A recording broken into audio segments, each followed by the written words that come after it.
Savane pistache, tapis rouge, on va prendre des tapis rouges. Oui. Mais nous pouvons faire un tapis rouge, ça ne fait pas. C'est comment ça va? Tu veux moi chérie?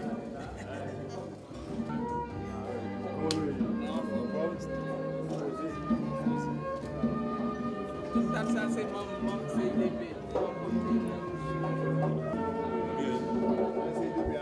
Oui, madame. ATD Carrefour. Ça, c'est Saint-Michel, bénéficiaire alimentaire. Ça, c'est d'abord dans le réseau. Ici, c'est responsable de la société.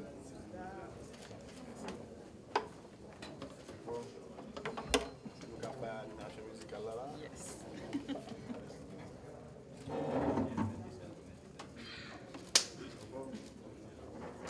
Merci beaucoup, Renan. Madame la ministre de la lutte contre la pauvreté extrême et des droits humains, Madame la représentante du secrétaire général des Nations Unies, Madame la représentante de la CIDH, Monsieur le représentant de l'UNICEF, Madame la représentante de la coopération suisse,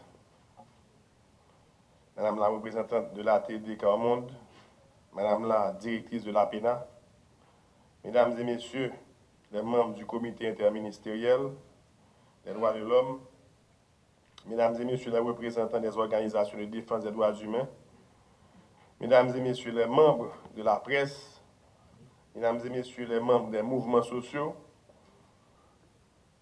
distingués invités, Mesdames et Messieurs, permettez-moi tout d'abord de vous souhaiter la bienvenue et de vous exprimer notre profonde gratitude pour l'honneur que vous nous faites d'être présents avec nous aujourd'hui, car votre présence nous réconforte et nous vous remercions du plus profond de notre cœur d'avoir participé et d'échanger et certainement d'apporter une contribution précieuse aux ateliers que nous organisons dans les prochains jours. Je suis très heureux d'être avec vous ce matin à l'inauguration de cette série de séminaires et à cette journée du 10 décembre qui représente un jour symbolique et historique pour les droits de l'homme.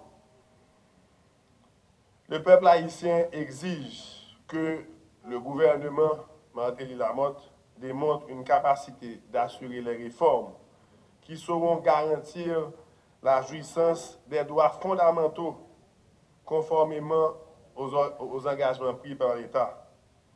Le peuple en a assez de vivre dans la misère, dans la pauvreté extrême, avec la faim, l'analphabétisme. Le peuple aussi en a assez de voir trop souvent bafouer ses aspirations légitimes à une vie saine et heureuse, dépourvue d'angoisse et du désespoir qui sont le lot des peuples sans avenir.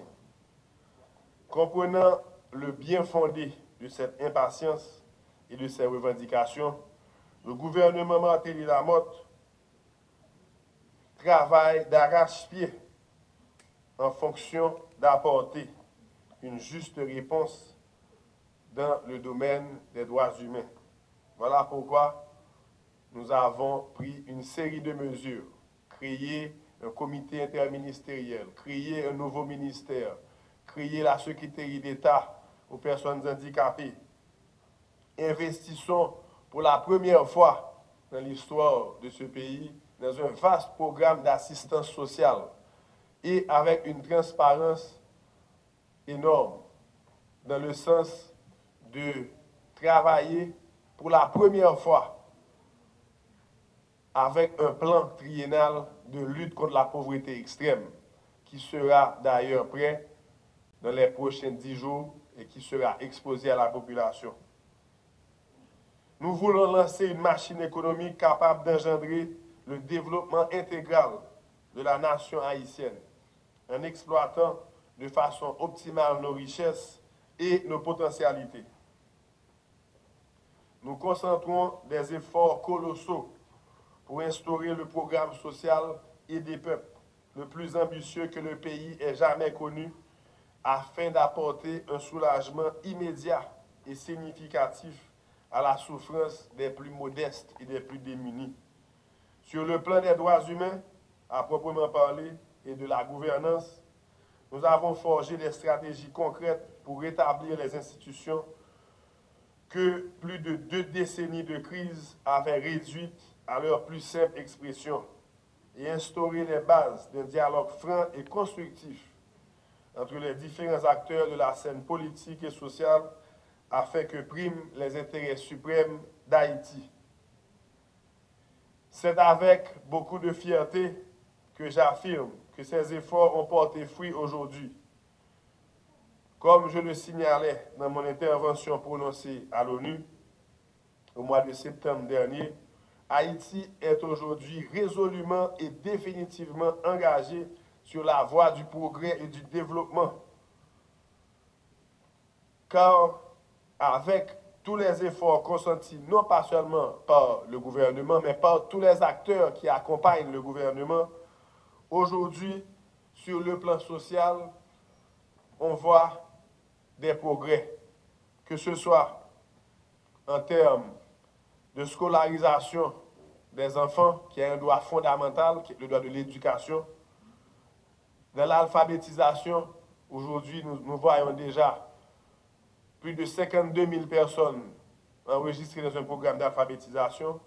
L'objectif est d'arriver à plus d'un demi-million d'Haïtiens dans les prochains mois. Nous voulons instaurer les bases d'institutionnalisation des démarches visant à supporter les droits humains et un droit fondamental. Quand le peuple haïtien entend parler de droits de l'homme, de droits humains, automatiquement, il y a une chose qui lui vient au cœur et en tête. La question de l'alimentation, de base. Voilà pourquoi nous continuons à entamer les pourparlers avec différentes organisations à travers le bureau de la ministre déléguée pour comprendre, accompagner, supporter les organisations de base, les organisations de droits de l'homme et aussi pour entamer un dialogue honnête sur les voies et moyens à avancer pour combattre le phénomène de la faim, le phénomène de la misère et du désespoir. La volonté et la détermination du gouvernement seulement ne suffisent pas. On oublie que l'état de droit se construit aussi par la qualité des relations qui existent entre le gouvernement et les gouvernés. Et que la nature de ces relations ne dépend pas seulement des actions et des résultats tangibles des gouvernants, mais aussi de l'appréciation que ces gouvernés sont en mesure d'avoir de ces résultats. La capacité d'analyse et d'appréciation dépend elle-même de la culture ambiante. Il demeure cependant un fait certain. Pour l'édification d'une nation démocratique, il faut une culture démocratique. L'apprentissage de cette culture démocratique dépend de certaines particularités historiques et sociologiques, peut-être très longtemps et frustrants à plus d'un titre. Mais il est possible d'y arriver. Il est possible d'accélérer ceci par la formation, par l'exposition des acteurs concernés à de bonnes pratiques et de bons modèles démocratiques. Je voudrais encore reprendre ces propos prononcés à l'ONU, mettant en exergue que le développement en marche ne peut se concevoir sans une réforme réelle et profonde de l'administration publique et une bonne gouvernance. condition sine qua non qui implique là encore de la formation dispensée par les experts en la matière, qui implique l'organisation des débats auxquels participent ceux qui, par leur expertise et par leur vécu, ont naturellement pu intégrer cette culture démocratique qui nous manque tellement. Ce qui précède est pour préciser l'importance de l'exercice que nous entamons aujourd'hui. Les changements dont il est question ici constituent une entreprise fort délicate qu'aucun pays ne peut réussir tout seul. Les entreprises les plus grandes et les mieux gérées de la planète font souvent appel à des spécialistes de changement afin de mieux réussir à s'adapter au monde en évolution et à arriver à conserver leur proximité avec leur clientèle et maintenir leur rentabilité. Il doit en être pareil pour un État, puisque les changements à opérer à ce niveau sont beaucoup plus complexes. L'aide des experts en la matière est donc primordiale. Les apprentissages démocratiques qui s'éternisent dont le résultat de sortie de dictature très mal gérée. Au cours de ces 2 prochains jours, vous allez devoir discuter des thèmes comme la réforme judiciaire et les droits humains, l'état de droit et l'opinion publique, politique publique et droits humains. Autant de thèmes qui sont à la racine des difficultés que nous éprouvons à construire cet état de droit idéal que tous les Haïtiens appellent et veulent voir.